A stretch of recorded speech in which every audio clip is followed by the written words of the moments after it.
오늘 본문은 바울 일행이 버가에서 배를 타고 가는 그것으로 시작되었습니다. 그는 비시디아 안디옥에서 버가로 내려갔는데 최소한 버가에 다시 도착했을 때에는 약 1년이 넘은 그런 시간이라고 할 수 있습니다.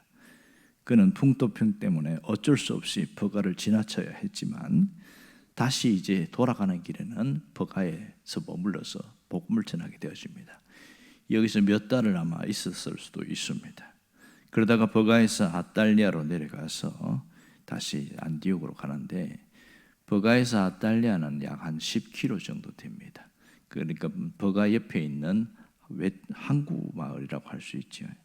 처음에 버가에 찾았을 땐 구브로에서 바로 버가로 올라왔지만 무슨 일인지 버가에서 바로 배를 타고 가지 않고 10km 떨어진 것을 도보로 걸어서 그 아달리아까지 가서 배를 타고 갑니다. 아마도 자신의 생각을 정리할 시간이 필요했을 수도 있고 특별히 거기에서 뭔가 걸어가야 될 뭔가 특별한 이유가 있었던 모양입니다.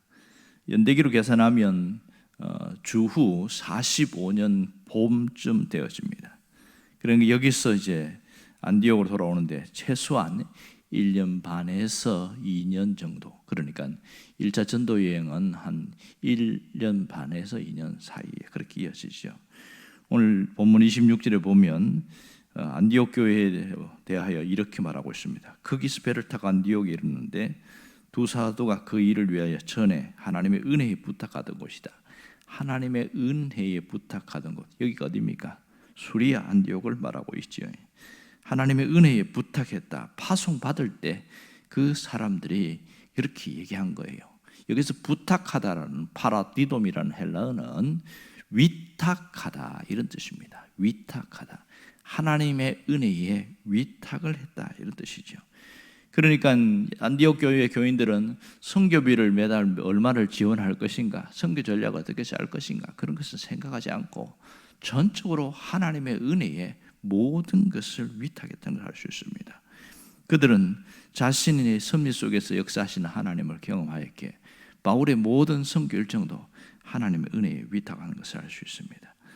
그러니까 이 안디옥 교회는 대형 교회였기 때문에 이렇게 선교사를 파송한 것도 아니고 또 세상적으로 출세한 사람들이 있었던 게 아니라 전적으로 자신을 하나님께 위탁하는 일이 훈련이 되어진 것이죠. 그러니 이 사도 바울과 바나바 일행에게도 이 하나님께 위탁하는 일이 할 수 있었던 것이죠. 그래서 그의 교인들은 진정한 그리스도인으로 살았다. 성경에도 이들은 그리스도인이다 이렇게 말하고 있지 않습니까?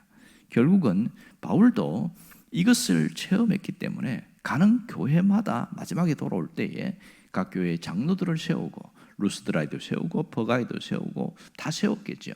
그러고 나서 주께 위탁하는 삶을 이야기를 하고 있습니다. 왜냐하면 자신이 그렇게 살아왔기 때문에 자신이 주님께 위탁하는 그 삶을 요청을 했고 또 그렇게 하기를 원했습니다. 모든 것이 하나님의 은혜의 통로로 이어진 것을 알 수 있지요. 이렇게 수리아 안디옥으로 돌아온 이 바울이 그 다음 27절에 보면 무엇을 행했는지가 잘 나오고 있습니다. 사람들을 교회에다 모아놓고 그가 여행을 모든 사건을 보고를 하는 일들이 생겼습니다. 그러니까 교인들을 모아서 특별 집회를 하는 것인데 전도 보고 집회였습니다. 여기서 보면 보고하다는 이 헬라어 단어를 보면 한번 그냥 하루 저녁 집회한 걸 끝나는 것이 아니라 여러 날 했고 그리고 자세하게 아주 상세하게 보고했다 이런 단어가 있습니다. 결국 그는 구브로 섬에서 있었던 사건, 버가에서 무슨 일이 있었는지, 그리고 비시디아 안디옥에 갔을 때 하나님이 어떻게 역사하셨는지, 그리고 쫓겨나가서 이고니온에 가서 복음을 전한 일, 또 루스드라에서 있었던 엄청난 사건들을 또 이야기했을 것이고 거기서 돌에 맞아 죽었다가 다시 살아난 얘기들, 마지막에 드베에 가서는 하나님의 은혜가 얼마나 강했던지 어떤 방해도 없이 거기서는 복음을 잘 전할 수 있었던 것, 그리고 자신이 다소로 갈 수도 있었는데 가지 않고 역행하여 왔던 길을 되돌아서 교회들마다 다시 방문하고 장로들을 세우고 뭐 이런 일들을 이 자세하게 이런 것들을 보고했다는 것이죠. 사실 그가 인간적인 관점에서 보면 이 2년 가까이 되는 그 시간들이 극심한 고난과 고통과 고행의 연속이었습니다. 정말 되돌아보면 악전고투가 지어지는 여행이었죠. 그러니까 인간적인 관점에서 보면 이 전도 여행은 끔찍한 여행이었습니다. 도저히 다시는 안 가겠다, 그렇게 생각할 수 있었습니다. 하지만 바울이 이 전도 여행을 보고할 때 어떤 관점으로 바라보았느냐 하는 겁니다. 그는 안디옥 교인들에게 전도 여행하면서 자기의 관점으로 보지 않았습니다. 하나님의 관점으로 보고를 했습니다. 그것이 27절에서 증명이 되고 있습니다. 하나님이 함께 행하신 모든 일과 이방인들에게 믿음의 문을 여신 것을 보고했다고 그랬어요. 이것은 철저하게 하나님의 관점으로 보고했다는 증거입니다. 그러니까 바울은 교인들에게 그 전도 여행 중에서 하나님께서 자신들에게 함께 행하신 그 모든 일, 그걸 보고했다는데 이게 뭐냐는 거예요. 그것은 바울의 전도 여행의 시작에서부터 모든 결과까지 하나님이 주관하신 것을 말하고 있습니다. 모든 인생의 종착점 되시는 하나님의 관점으로 자신의 전도 여행을 내다보고 있다, 이렇게 말할 수 있겠지요. 자신의 관점으로 보면 그는 죽었다가 살아났으니까 끔찍한 여행입니다. 풍토병에 걸려서 얼마나 고생을 많이 했습니까? 그러나 하나님의 관점에서 바라보니까 그런 고통이 있었지만 신묘막측한 하나님의 섭리가 그 모든 여행 속에서 있었고 결국은 기적의 여행이다, 이렇게 달라지더라는 겁니다. 그는 정말 6군데를 다니면서 각 교회를 세우기를 했는데, 특별히 루스드라에서 일어난 일은 정말 인간적인 관점에서는 불가능한 거죠. 이 선천적 하반신 마비자가 다시 일어난다는 것, 이건 오죽하면 그들도 이 사람을 제우스라, 신이라고 이렇게 그렇게 헤르메스다, 그렇게 세우려고 했을 거예요. 그만큼 하나님의 역사심이 강력했다는 겁니다. 바울을 통로로 세우셔서 하나님이 직접 일하신 장면입니다. 결국은 자신을 통해서 역사하시는 그 하나님의 은혜가 더 선명하고 뚜렷했던 것을 보여주고 있는 것이죠. 오늘 여기서 우리는 중요한 교훈을 얻게 되어집니다. 하나님에 대한 감사와 찬송은 그냥 나오는 것이 아니라 모든 일의 시작과 종착점이 되시는 그 하나님의 관점으로 바라볼 때만 이것이 가능하다는 사실입니다. 인간의 관점, 자신의 관점을 보면, 인생을 돌아보면 세상에 후회스럽고 고통스럽고 지긋지긋한 인생이 될 수밖에 없습니다. 그래서 다시는 내가 저 사람과 만나지 말았어야지, 후회에 막급하지요. 하지만 하나님의 관점으로 보면 그 가운데 하나님이 기적적으로 일으키시고 세우시고 피하게 하시고 결국은 하나님의 섭리 가운데 선으로 연결시키시는 놀라운 하나님을 생각하게 되어지고 거기서 진정한 감사가 나오게 되는 것이죠. 여러분, 사람들은 자신의 삶을 돌아보면서 어떤 관점으로 바라볼까요? 대부분 사람들은 자기 관점으로 자기 인생을 바라봅니다. 그리고 오늘을 봅니다. 미래를 자기 관점으로 바라봐요. 단순히 잘 됐으면 좋겠다는 희망사항은 강하지만 현실은 하염없이 힘들고 어렵고 뭔가 그런 상황 속에 봅니다. 그러니 돌아보는 뒤안길의 삶을 보면 후회가 많지요. 자기의 관점 보면 끊임없이 후회가 되어집니다. 고통과 절망이 있었던 그 상황을 어떻게 하나님의 관점을 볼 수 있느냐, 이 점이 대단히 중요한 것이죠. 거기는 믿음이라는 것이 들어가야 가능합니다. 하나님의 관점은 저절로 되는 것이 아니라 믿음이 들어갈 때 되어지는데, 그러면 믿음이라는 것을 전제로 하긴 하지만은 가장 자신의 관점에서 하나님의 관점으로 바뀌려고 하면 딱 한 가지입니다. 생각의 변화가 일어나야 됩니다. 평범하게 살던 사람이 신앙으로 사는 때는 생각이 달라질 때입니다. 물론 믿음이 전제가 된 건 당연하겠지요. 믿음이 전제되지만 여전히 부정적이고 비관적으로 사는 사람이 굉장히 많습니다. 믿음이 있는데 그래요.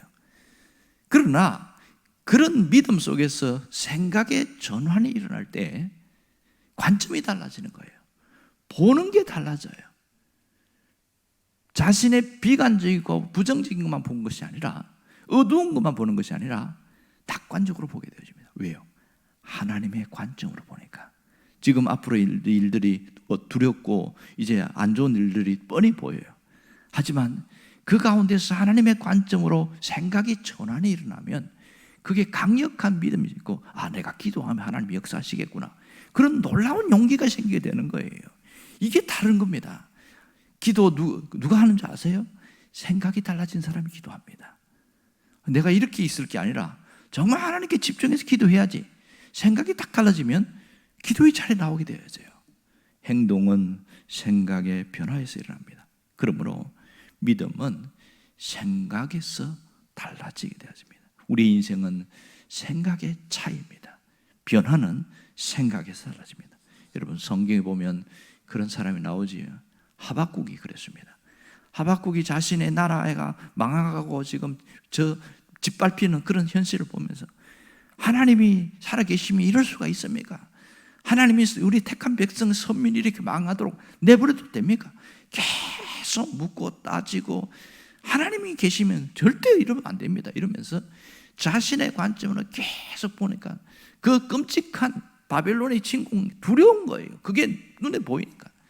그래서 그러다가 갑자기 3장에 들어가고는 확 달라져요. 이 하박국이 뭐라고 그러는지 아세요? 비록 무화과 나무가 무성하지 못하고 포도나무에 열매가 없으며 감람나무에 소출이 없으며 밭에 먹을 것이 없으며 우리의 양이 없으며 외양간에 소가 없을지라도 여호와로 말미암아 즐거워하고 구원의 하나님으로 말미암아 기뻐하리로다. 어떻게 이렇게 바뀔 수 있냐고요. 없고 무려 5번씩이나 아무것도 없어요. 없어. 뭘 기뻐하겠어요? 뭐가 그렇게 바꿔놨습니까? 현실이 아니라 관점이 달라진 거예요. 자신의 관점으로 바라보다가 하나님의 관점으로 보니까 마음에 벅찬 감격이 생겼어요. 상황은 하나도 변하지 않았습니다. 똑같습니다. 그의 관점이 달라지니 찬양이 나올 수 있었던 것이죠. 결국은 뭘 봤냐면, 지금은 짓밟히지만 그 너머에 하나님이 그 고통의 과정을 겪고 난 다음에 다시 돌아오게 하는 그걸 보게 된 것이죠.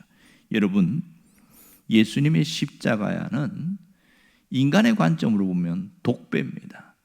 처절한 죽음이요, 억울한 죽음입니다. 하지만 하나님의 관점으로 이걸 바라봤을 때는 예수님이 마신 그 십자가의 잔은 생명의 잔이었다는 사실입니다. 이 십자가는 처절한 죽음과 억울한 죽음이 아니라 사람을 살리는 부활의 능력이 나타나게 하는 그런 위대한 하나님의 역사였다는 것을 볼 수 있습니다. 철저하게 우리가 삶을 바꾸려면 바라보는 관점을 바꿔야 됩니다. 바라보는 관점을 바꿔야 뒤에 과거에 있었던 것도 덜 후회하게 되어지고, 앞으로 현실에 대해서 두렵고 어려운 일, 불안한 일들을 확 바꿀 수 있는 능력은 관점의 변화입니다. 관점이 변할 때 하나님의 승리를 믿게 되어지고, 그 속에서 역사하시는 하나님을 기대하게 되어지고, 어떻게 하나 걱정이 되고 계속 물밑에 밀려와요. 뻔히 보이니까. 돈이 없으면 걱정이 되고, 몸이 아프면 걱정이 되고, 자식이 어려우면 걱정이 되고, 뭔가 내가 하고 있는 일이 자꾸만 안 되어지면 걱정이 되고, 계속 밀물처럼 밀려오는 그 걱정을 어떻게 이길 수 있겠어요? 내가 이러면 안 되지. 내가 찬송해야지. 생각이 안 바뀌는데 어떻게 가능하겠냐고요. 관점의 변화는 생각이 달라져야 됩니다. 믿음을 가졌다고 되는 게 아니에요. 그것은 기본 전제고, 거기서 생각의 변화가 일어나야 됩니다. 그때에 하나님의 역사심이 있습니다. 놀라운 것은요, 하나님의 관점으로 바라보면 보는 것도 달라지만 결과도 달라집니다. 똑같은 사건입니다. 어려워요. 돈도 없어요. 힘들어요. 이런 사건 속에서 자신의 관점으로 보면 불안합니다. 두렵습니다. 그리고 걱정이 계속 밀려오면서 어느 순간부터 몸이 아파요. 돈도 없는데 왜 몸까지 아프냐고. 그래서 전화 한 통 받았어요. 사고 났대. 병원에 실려갔대. 계속 겹치는 악재를 세상에서는 삼재다, 이런 이야기합니다. 이 비극적인 인생이 어디 있겠어요? 그런데요, 하나님의 관점으로 자신을 바라보는 사람은요, 거기서 가만히 있지 않습니다. 하나님을 붙잡습니다. 하나님을 의지합니다. 이것이 자신을 하나님께 위탁하는 사람이 나타난 능력입니다. 그냥 물 흐른 대로 흘러가면 더 안 되고 더 망하는 것으로 가지만, 하나님의 관점으로 생각이 달라진 사람은요, 거기서 물살을 거슬러 올라가는 물고기처럼, 살아있는 물고기처럼 그렇게 신앙생활을 한다니까요. 결과도 확실히 달라져요. 이게 신앙생활이거든요. 신앙생활은 신앙생활의 맛을 볼 수 있어야 신앙의 가치를 알게 되어집니다. 왜 신앙생활에 피곤하고 힘든지 아세요? 신앙생활의 맛을 잃어버려서 그래요. 여러분, 입맛을 잃어버리면 아무리 좋은 음식을 줘도 재미가 없어요. 먹는 재미가 없어요. 하지만 입맛이 살아나면, 이게 뭐 이거 그냥 너무 맛있는 거예요.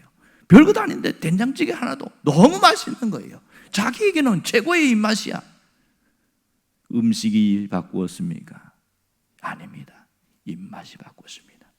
우리 신앙의 입맛은 달라져야 됩니다. 하나님의 관점으로 바라보기 시작하면 우리의 삶은 새로워지기 시작합니다. 내일은 기대가 되어집니다. 현재 있는 불안을 소망으로 바꾸시기를 바라요. 여러분의 오늘의 기도가 그 시작점이라는 것을 잊지 않기를 주의 이름으로 축원합니다. 기도하겠습니다. 살아계신